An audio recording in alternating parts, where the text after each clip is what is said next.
সেইটাও তো ঠিক। তুমি এক কাম করো, কাপড়টা বদলে একটা শাড়ি পরে আসো। নদী থুকু থুকু, এমন তো আবার নদী কখন যাইব না, এমন কইতে হবে ভাবি।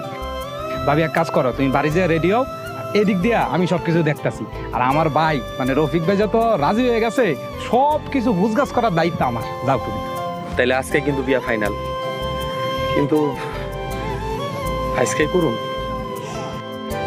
দেখছো সাজু, তোমার ভাই আর পিছলানো স্বভাবটা আর গেল না। বিয়া না করতে চাইলে মানুষ কত কথা বলে। আহা ভাবি, তুমি এগুলা কানে নিও না, তুমি যাও রেডি হও, আমি দেখতাছি, বাইরে আমি সামলাইতেছি, যাও। বুঝছো, কিন্তু বিয়ার পরে কিন্তু আমার দোষ দিতে পারবা না।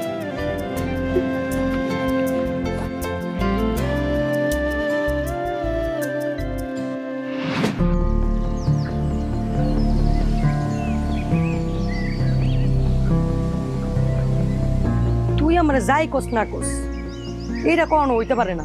আমি এই